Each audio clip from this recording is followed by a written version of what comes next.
All right. Okay. Yeah. Just need to.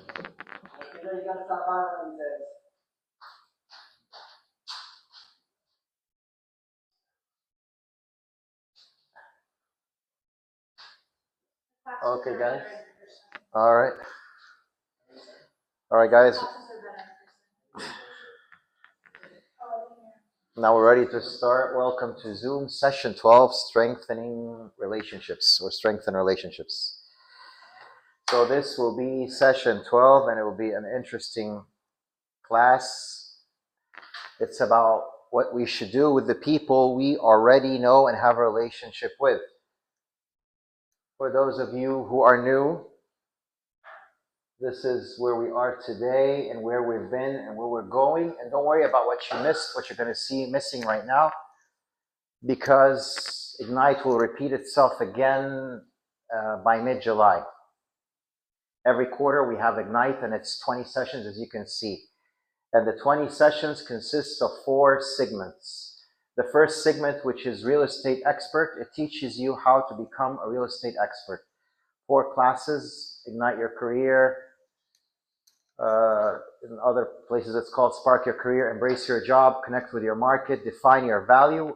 Through this, you become a real estate expert, because as you know, anybody could be a real estate agent, but the idea of becoming an expert is very important, because that's who buyers or sellers prefer to work with.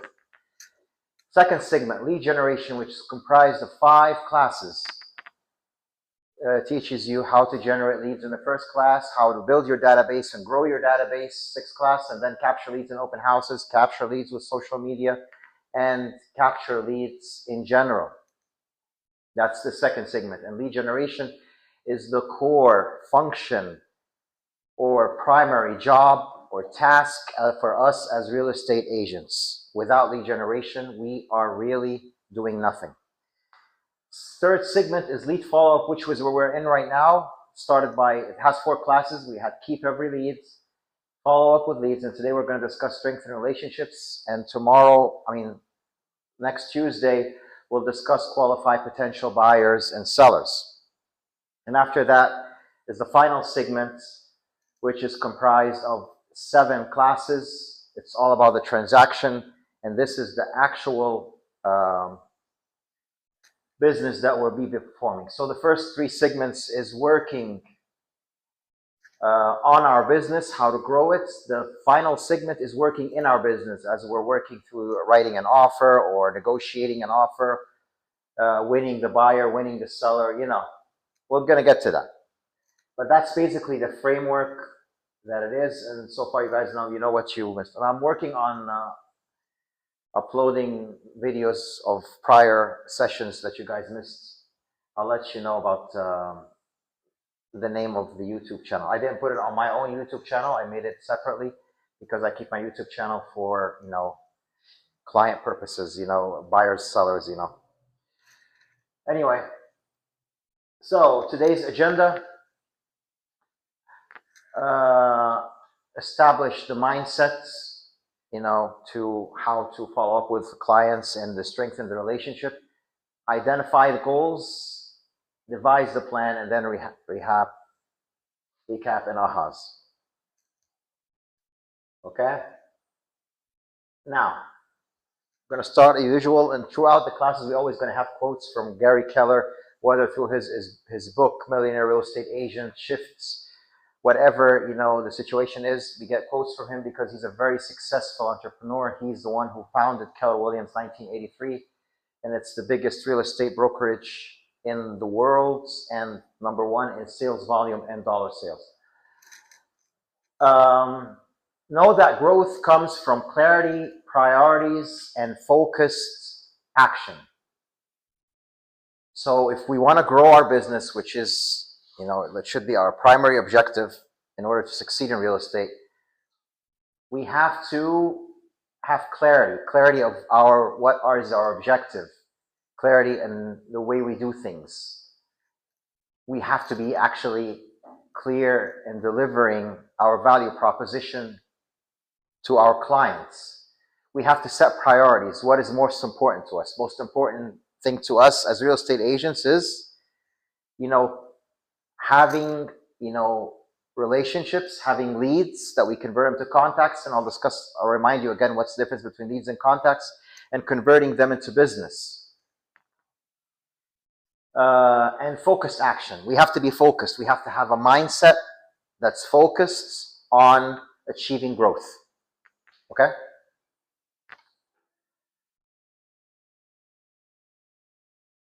Now, Keller Williams is all about models and systems, as you know. So does anybody remember the name of this model? Anybody remember? It appeared in a few classes before. Yeah.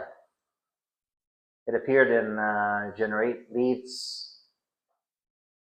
Leads in class 5 of Ignite, and it appeared in a few other classes. Anybody remember? I'm not expecting, of course, the new people to know it. But if those who attended, it's okay. It's hard to remember. Don't worry about it. I'm just refreshing you. I'm sorry? It looks like a funnel. It is, but yeah. But the model has a name. It's called the lead generation model and database model. Lead generation model and database model. What we took last class was a lead conversion model, the one that we saw last class, but we're not going to be seeing that in this class. But this is a lead generation model, lead database model. So how does this model work? Basically, this is the model we should follow when we, run our business, because we are running our business. That's how we make money. It starts by lead capture, okay? Lead capture can be done through 2 possible ways: prospecting or marketing, or both together, of course. Prospecting, as you know, door knocking, cold calling, calling your database, calling expireds, calling FSBOs, just finding leads by your own means, by your own action, being proactive. And of course, prospecting is very cost effective. It almost costs you nothing. It only costs you time. It's just time consuming. Marketing, on the other hand, it's not time consuming, but it is cost consuming. You got to spend a lot of money to market, mail out postcards, flyers, stuff like that. So it is not recommended you spend money in marketing right now. Wait until you build your business, and when your business makes enough money, then you can use that money, portion of that money, in marketing. But anyway, we lead capture through prospecting and marketing. And when we say lead capture, it means obtaining the information of the lead we get. That means if we're sitting in an open house, for example, and a buyer walks in, when we get the information of that buyer, we get the name, we get the cell phone number, we get the email address, any information we can get from the buyer would be an asset to us. And then we learn step 2 after that is to put it in your database. As you enter leads captured into your database, they go in as leads. Now there's leads and there's contacts. I know some of you are thinking, what are the difference between leads and contacts? And I know who are thinking this are the new people who just joined us. But you guys remember? Yep, go ahead. Oh, everything okay? Yeah, just there's a little issue. No, it's okay, don't worry, it's all right. So the difference between leads and contacts: leads, there is no relationship yet between you and the person you're interacting with. You haven't interacted yet. There's no relationship yet. It's just a one-way communication which is permitted from your side. You can, send an email, you can try calling, but it's not a two-way conversation yet. Once you establish a two-way conversation between the leads, okay, then that becomes a contact. Okay, that's the contact. And we learned in the last session in lead follow-up, and we're going to touch on that again in a little bit. There are systems in dealing with leads, and there are systems dealing with contacts. We're going to touch on it in a little bit because I don't want to overwhelm you right now. And that portion of the funnel, converting leads to contacts, is called relationship management, as we can see.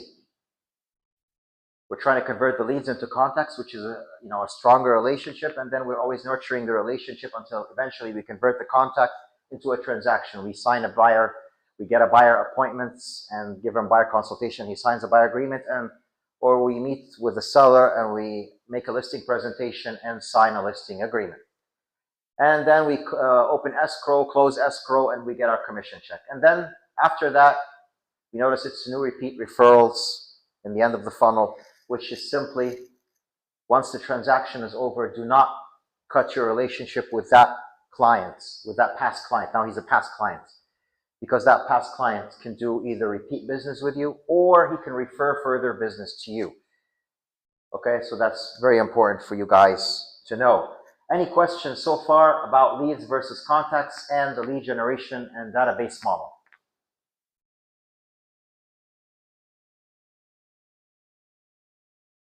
Don't be shy. By the way, if you have questions, just unmute yourself and ask the question, and then you can mute yourself after that. Because sometimes I don't really can see much when if you type something for me, okay? Moving on, they're just explaining what I mentioned, the difference between leads and contacts. Leads, you have the right to have a one-way conversation. Contacts, you have engaged in a two-way conversation. A value-based relationship has been established. So we're always constantly, when we get introduced to a new person, he's a lead. We try to strengthen the relationship and convert that person into a contact. We try to strengthen the relationship more, that later on when there is a need, that seller sells with us or that buyer buys with us, okay? Another quotes from top KW agent, Red Talks 2018, focus on building relationships and take market share. Believe me, the top producers or top realtors in any city are top producers, yeah, okay, because they've been in the wildfire business, but that's not the main reason. They built a lot of relationships. They established a lot of relationships. So selling homes really is not that difficult. It takes some skill, of course, and you have to know your thing and know the laws and know how to market the home and present it. But these things can be easily taught. But building a relationship here, building relationships that for people who would work with you, that's the challenging part. And that's something you can learn as well. That's something where you're going to be working hard to do. Building relationships. The more relationships you build, the more likely people are either going to work with you or refer business to you. So if we start with mindset, today's conversation is tomorrow's transaction. So whenever you're in any situation, whether that situation is your lead generating through the phone right now, cold calling or door knocking, or you're invited to your friend's house and you meet other people and you meet this doctor who sits beside you or this engineer, engage in conversation. Because that conversation can turn out to be a lead for you, which could turn out later to become a transaction for you. So always engage in conversation with everybody you meet, even if you are not going working, you're just hanging out with friends. You never know. So always have that business card ready with you in your pocket at all times. So in situations like this, you just take it out and give it to the person. And my recommendation is the business card comes out not first thing in the conversation, but later on, as you build a good conversation, and then in the end of the conversation, by the way, here's my card. If you ever have a real estate question at any point, give me a call. Because if you start the conversation with the business card, oh, that person is trying to do business out of me. He's trying to, there we go. Make sense? Okay. Another good quote from Gary Keller in his book Shift, page 81. Once you meet your new contacts, you either do business with them immediately or you don't. Either way, once you've met them, you put them in your database and stay in touch with them forever. So you're going to engage in conversation. So once you engage in conversation and you succeed in getting the contact information, whether that person does business with you right now or not, that's not the issue. The idea is you want to put them in your database so that you can apply the systems you know that we learned last class. We're going to touch on those a little bit. That eventually, when you nurture that relationship, that person may sell or buy with you. Okay? Any questions so far? Okay. Moving on. Identify the goals. So, in order to be successful at nurturing relationships, we must understand our goals. We have to define our goals and understand them because we want to know what we're trying to do here, okay? We're not just taking contact information or building relationships for the sake of doing that. Or, okay, I saved his number on my phone, that's it, and then we forget about him. No. We have to have a purposeful action. If you remember in session 1, we moved from E to P, from entrepreneurial to purposeful. And by the way, we're going to be touching, that's part of the 6 personal perspectives, which we're going to be starting a class on tomorrow at 12, from 12 to 2 every Friday. Me and John are going to be teaching that. It's important, that will really propel your business. But anyway, back to that. We need to identify goals. We need to know what we're doing. What's the ultimate goal? Is to have a lead and convert and nurture that lead to become a contact, nurture that contact to become a transaction. That's the ultimate goal, so that our business would grow.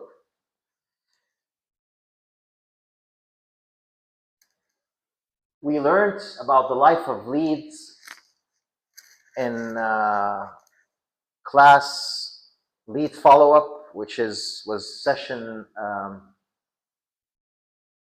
capture every lead in session 10. The life of a lead. That actually wasn't part of the slides today, but I just wanted to bring it because every single person, whether he's a homeowner or a renter who doesn't own a home, is likely to make a move between 7 and 10 years. Okay? Every person, whether homeowner or renter. The idea is, and that move happens at every hump. You see that hump there? That's 7 to 10 years.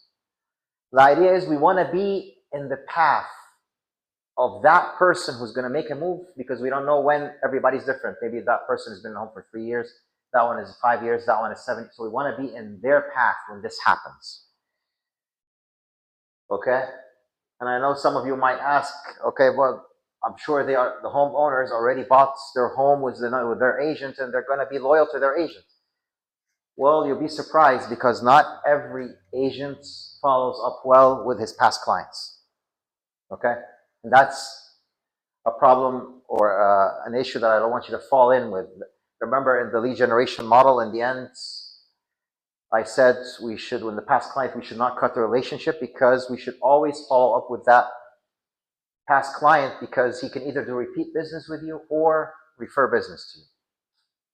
So we want to be in front of them in their path every time. This happens every 7 to 10 years when someone is either buying or selling. Okay, so how do we be in their path?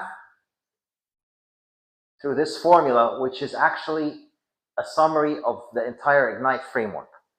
Lead generation, okay? Lead follow-up, transaction.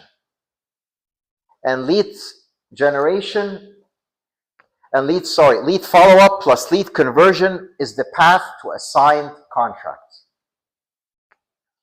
Because lead follow-up implies lead conversion as well. Okay, so your entire business as a real estate agent is summarized in this formula.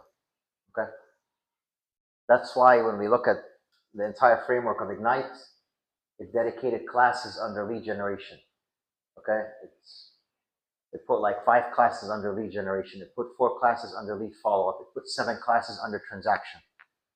So that's why it's so important. And for those of just joining new, you're gonna see the entire class from the beginning on the transaction, where the real juice is of in the field, because transaction actually is being in the field.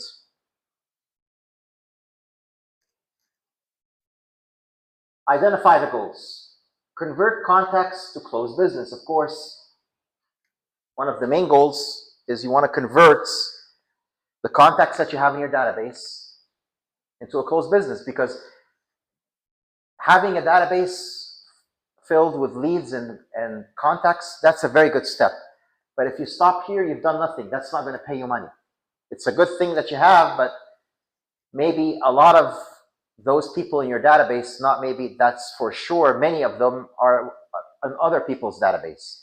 So if you follow up more intelligently than the other agent is, and systematically, you're going to win their business. And we're going to see why in a little bit.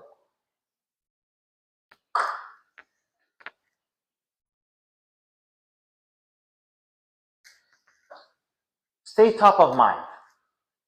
Real estate mind share positioning. We want to position ourselves in the mind of everyone in your database. Okay? You got to position yourself. So when I say a soft drink, what's the first brand name that comes up to your mind? Pepsi and Coke, exactly. So when I say toothpastes, Crest and Colgate, exactly. So when someone, let's say a friend of yours or someone in your database, is having dinner with someone else who doesn't know you, and he's saying, I'm thinking of selling my house. Okay? I'm gonna start looking for a real estate agent or a realtor to help me do that. As soon as he mentioned the topic realtor or real estate, automatically that person from your database or your friend should strike in his mind, yes, Elizabeth, Giovanni, Dan. That's, if you're following up correctly, he'll do that. K-Jack. That's how it should be. If that's not happening to the people in your database or your friends, then you're not following up correctly. They're forgetting about you. If we look at the number of agents of how sellers and buyers inside their brain, this is an image of the brain and how it functions. People tend to remember only a few people, okay? And most likely they'd remember the most person whom they interacted with recently, So sellers only have in their mind 74%, this is based on a survey, 74% of sellers have one agent in their mind, and 15% two agents, and everyone else is 11%. 75 buyers, 75% of them have one agent in mind, 15% two agents. So as you can see, most people remember only one person. You want to be that one person. How can you be that one person? By consistently following up with your database, with your friends. Okay? Does it make sense, guys? Dan? Okay. Leverage mindshare for referral business. As you're calling your database based on the touch systems we learned in the last session, and we're going to touch on them quickly in a little bit. Let's say you're calling your database and, how are things going? How are your family? Hope everything's okay. How's work? So and so and so. Any plans on purchasing real estate soon or planning of selling your home soon? Most likely, they would say no plans right now. The conversation doesn't end here. You have to ask a very important question in the end. Do you know anybody from friends, family, church, anybody who is looking to sell or buy that I can be of assistance or I can help out? You got to ask that question, because maybe there is somebody, but he wasn't thinking about it, but you brought it to his attention. you know? So if every 3 months you make such a call, he will constantly remember. So when he's in that situation, oh, I have a good realtor of mine who can help you. So that's leveraging the mind share for referral business. Ahas. Any ahas or questions or takeaways?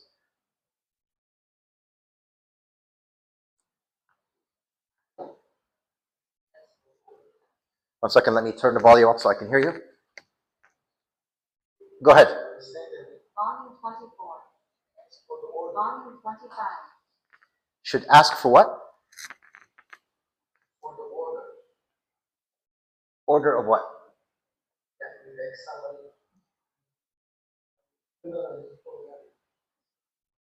I'm sorry, there's like echo. Can you hear what he's saying?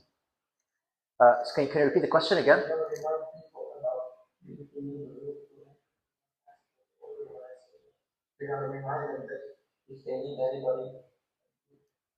Yeah, of course. It always has to be in the end of every conversation. Yes.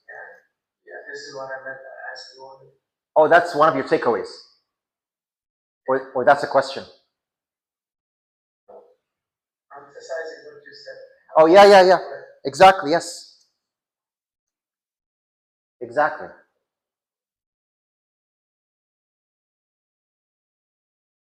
Okay. Now devise the plan.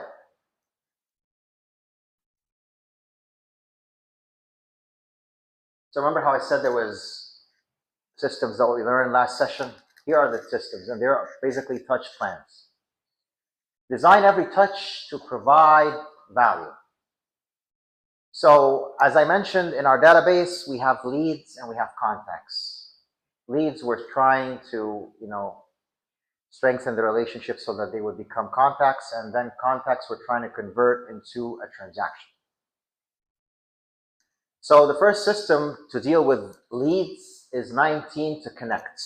19 touches to connect. And what basically is 4 touches, 12 touches, 2 touches, 1 touch. If you add them all together, they're 19 touches. What are those touches? 4 touches, quarterly phone calls. Every quarter, you give them a phone call. Check on them, just like the conversation I just recited. How's the family doing? How's work doing? Using the Ford. 12 touches, monthly email, newsletter, market report, video, and that could be done through a smart plan through command, as I mentioned also in the last session. 2 touches, promotional direct mail, such as magnet, calendar, printed market report, so on and so forth. 1 touch, like an annual event, party, movie screening, get together, that will be the 1 touch. That's for leads. 19 to connect with leads. 36 touches to convert, that's for contacts. 4 touches also for telephone calls each quarter. Everybody make a phone call. Then 26 touches. Notice here how we almost went a little more than double the touches of biweekly email, offering some type of information of value to the customer. Remember, all these emails that we're sending out provide value to the clients. You're not sending an email, you want to buy or sell? No. You're just providing value. That's it. Because if every time you're at oh, here we go again with the question, you want to buy or sell? No, you're providing value, and then he will recognize your importance and your value because you provide value. So when they need you, they're going to call you. Go ahead. Go back just one step. Okay, so let's say you meet someone for the first time. Okay. And then after a conversation, you exchange contact. That's a lead, right? The person, they don't even know you, they just know that you're a real estate agent. Yeah, and you got their information, it's the leads. So for the first year, you do the 19. Yes, touch, exactly. Yeah, so for the first year, you call them once every quarter. Yep. And then after that 1 year, and then you have like more of a communication going, and they become contacts. Yeah, as long as they're starting responding to you, once they respond to you, because I know it's 19 touches a year, but what if they start asking questions back and forth, and then so that means you can convert them to a contact in this case. Yeah. So when we say 19 to connect is, they're answering their phone, but they're not calling you. They're receiving their emails, but they're not replying back. That's the idea. So once they start responding and asking questions, that's when it's a two-way conversation. Then that's when there's a relationship going on. That's when they become a contact. But that's a very good question then. Very good question. Okay. And the events and get-together are also doubled. 2 touches, events to get-togethers, and 4 touches also doubled from 2 to 4, promotional direct mail and such as magnet and calendar. And then there's one high value touch to cement the relationship, that basically makes that there's just one strong interaction to convert from a lead to a contact. Once you see that there's a two-way conversation about to start, do that. You can like buy a small gift, or like let's say his son's birthday was last week, you send him a small gift for that. That's a good high value touch. Any questions so far about those 2 systems? You see, these guys are systems, and what we had before, the funnel, was a model. That's the difference between a system and a model. Okay, craft the message. Use 6 connection questions. I know some of you are thinking, I don't know what to do if I'm in front of a lead or a person. I don't know what questions to ask. Well, it's very simple. I'm going to generalize it for you right now, and we learned that in the last class. The 6 connection questions: who are they? What do they want or need to do? Where do they want or need to do it? Why do they want or need to do it? When do they want or need to do it? And how do they plan to do it? Okay? All right, for example, who are they? I'm a seller. What do you need to know? I want to sell my house. Okay. What city are you in? Where do you want to sell your house? What city is that? Why do they want to need to? Why do you want to sell your house? What's the reason? And we're going to get to that because we want to get to the motivation why the seller wants to sell or why the buyer wants to buy. It's very important. We're going to be discussing that in detail in classes 14 and 15, when the buyer and when the seller. When do they want and need to do it? Yeah, I'm planning on selling my home in 3 months. Very important. So you're going to intensify your follow-up before that so that you make sure you get the listing appointment and you sign that listing agreement. How do they plan to do it? Maybe they'll tell you, I'm going to sell it through home, whatever. I don't know, those online services. I'm going to sell it on my own, Fizbo. So you got to be ready to discuss the benefit of having a real estate agent. Includes a MOFR. You guys know what the MOFR is? MOFR is, as you can read it, make offer for immediate response. Okay? Make offer for immediate response. Like, this awesome house just came in the market. If you're looking for a home in this neighborhood, call me right away, for example. Interest rates are the lowest ever. If you're considering buying or thinking a home or refinancing, I can put you in touch with lenders that can help you. Of course, interests are the worst they can be right now. So, do you know about the prices of homes, your neighborhood, or any area or town? I've got just a report for you. Call, text, or visit my website and sign up. So you see, we're making an offer that has an immediate response. If you want to know this information, it's either call me, text me, email me, go to my website, sign up, stuff like that. So that's called preparation. So we're crafting our message. So now we know what questions, the 6 connection questions, and we know the MOFR, make offer for immediate response. And one thing I want to say is about the 6 connection questions that we just had. The good thing about them is, which you always want to do when you're always with a client, you always want to ask questions, okay? You want to lead the conversation with questions to get as much information as possible to give him the satisfaction he's entitled to, or she's entitled to. So these are all open-end questions. Notice none of them are yes and no questions. So whatever question you're gonna ask, they're gonna have to tell you something. But if you ask yes or no, they're just gonna tell you no, and that's it. What are you gonna do about it? You gotta tell them why did you say no. Yeah, so it's... Anyway, moving on. Develop 36 touch plan. And we already been through it. I just explained to you what the 36 touch plan is. And that's for the contacts. Goal setting for the now. Okay. Goal setting for the now. If you have, I want to ask you a general question. How many contacts do you have in your database? When I mean contacts, I mean leads and contacts. How many people do you have in your database? 200? Okay, that's good. Dan has 200, that's good. Elizabeth, how many contacts do you have in your database so far?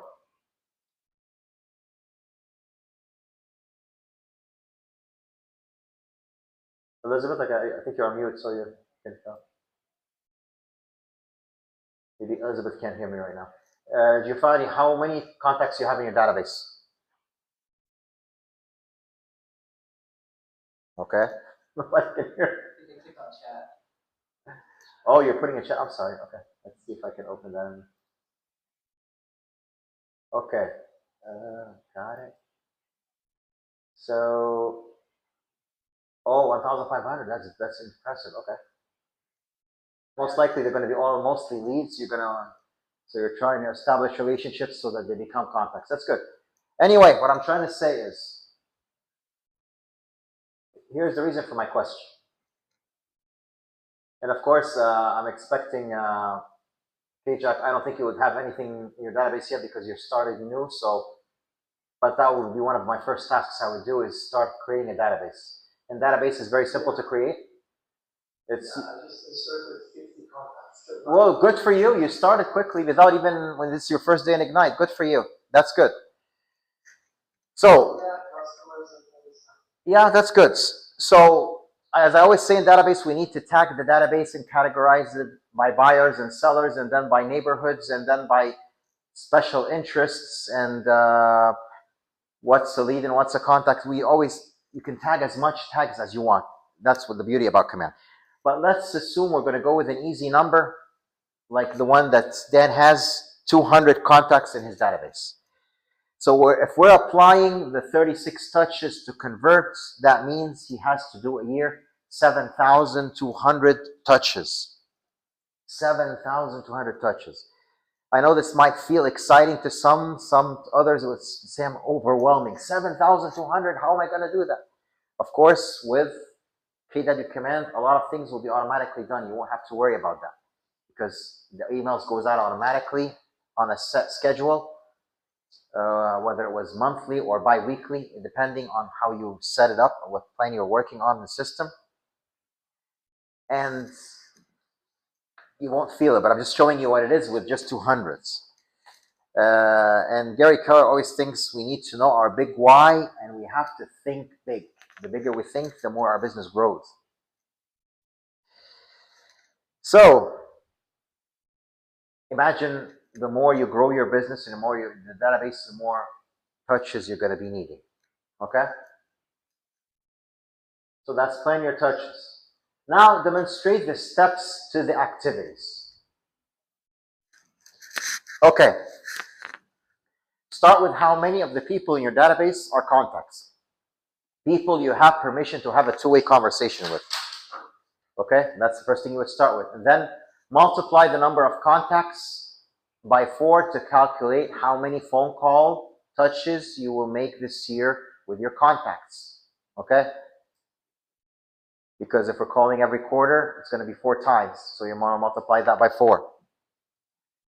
Divide the total number of telephone calls by 12 for the number of calls you need to make each month.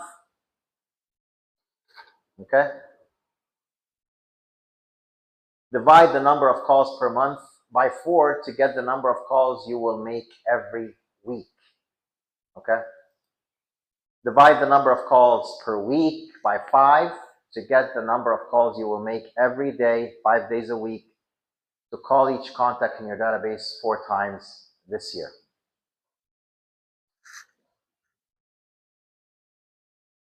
And this is the smart plans I was talking about, okay? So here's the home, and this is the smart plan, and this is when you add a new contact. Whenever you have a contact, you click on this, and this is the smart plan here, okay? Bi-weekly neighborhood nurture, eight quarterly call plan, you know, and that will be under your library here, you know. And me and Grant are going to make a class about commands at some point in 2 weeks. I'll let you know about it, you know, so it will be, we'll go and dig in detail more about that. You know. Ahaz, questions or takeaways or anything in general? Excuse me, is there a paper or document to download or a file to email if we can download those documents just to revise them? I'll send you an email. Okay. I'll think for the. I think I have a PDF version for. I think so. Yeah. That's no problem. I'll put my. Let me put my name first on the. I'll put my email in the chat. 1 second. You're welcome.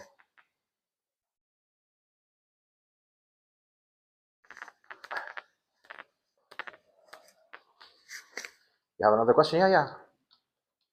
Go with your question.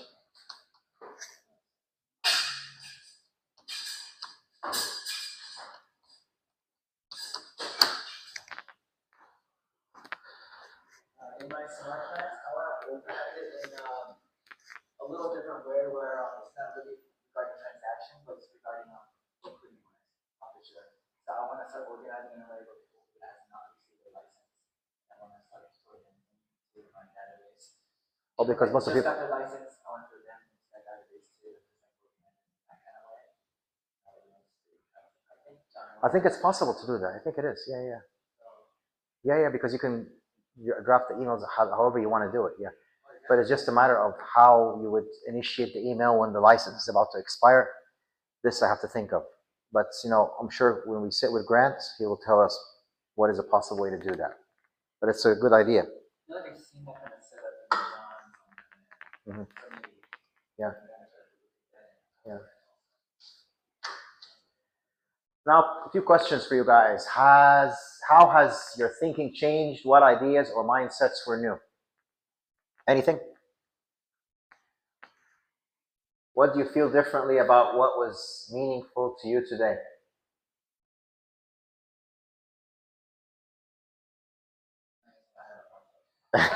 What is what? So you made the tags a little simpler. You just said a tag for things, buyers, sellers, neighbors, and special interests. I didn't think about that. Yeah. So now I'm gonna start. And then put neighbors in neighborhood in every one of them. You know, because it's very important to depending on. And it's crucial to put who's a buyer and who's a renter. Who's a seller and who's a renter, because the information you send to the seller is totally different than information of someone who's renting a home. Okay? The market information. Because the renter doesn't care if you're sending information about property tax, but a seller would. You know? And the benefits of owning a home is crucial information for someone who's renting, because it will be incentive for him to buy, but the seller already owns a home, so it's really not a big deal. And obviously you get that information from that conversation. Yeah, we will know with him, because when you first, you own a home or you rent, one of the initial conversations, you own a home or I own a home. Oh, really? Where do you live? And he'll tell you, for example, in Torrance. Okay, that's nice. Single family home, or no, I was like, okay, well, how long have you lived there? He will tell you, I don't know. If he tells you, for example, 7 years, that means he's on the, because he's If he tells you, I just bought it last year, well, the idea that he would sell it soon, no. But stuff like that. And if he's a renter, then he's a future buyer. Yeah, exactly. The daily success system, that's something that we have. If you want to follow that every day, you try to have 10 conversations Your objective is 10 conversations, but how many do you actually achieve? You want to add 10 contacts to your database, but what is the actual number that you added? Handwritten notes, this is when you do a handwritten note to somebody, people like that kind of gesture. So if you do that, just again, how many did you do a day? 10-5-1, social media engagement. And we learned that from the class, capture leads from social media.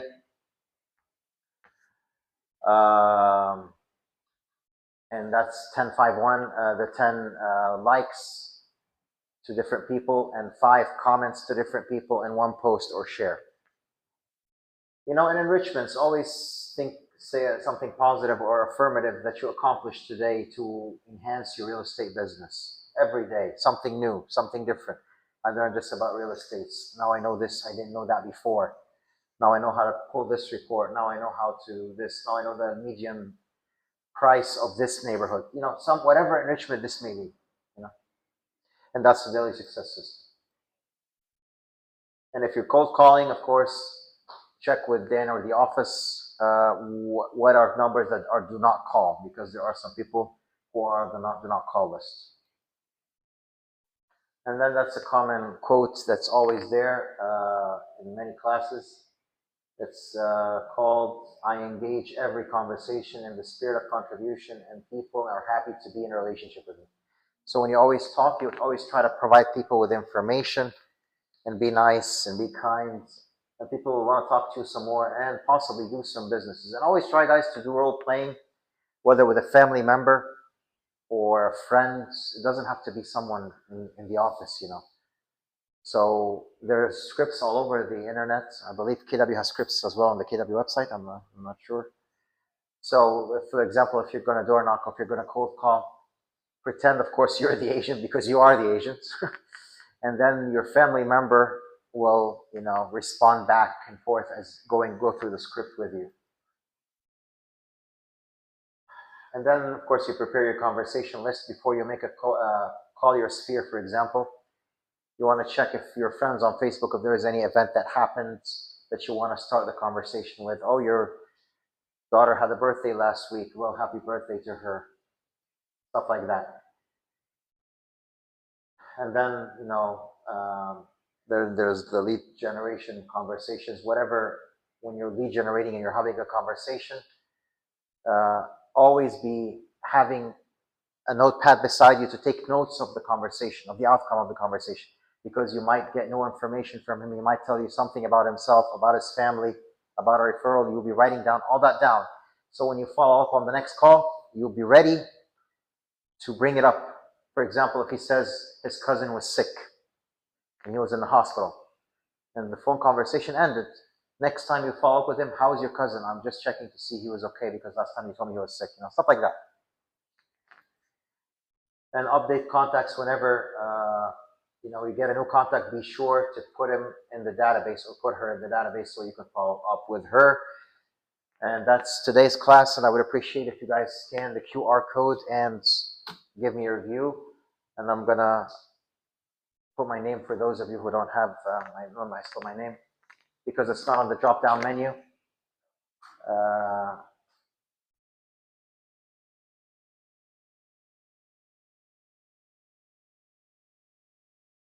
So you just put my name in, and even if you did give me a review last time, it's every class is separate. And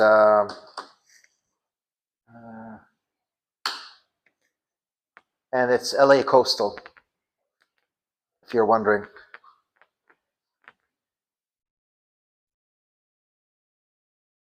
And let me know if you have any other questions.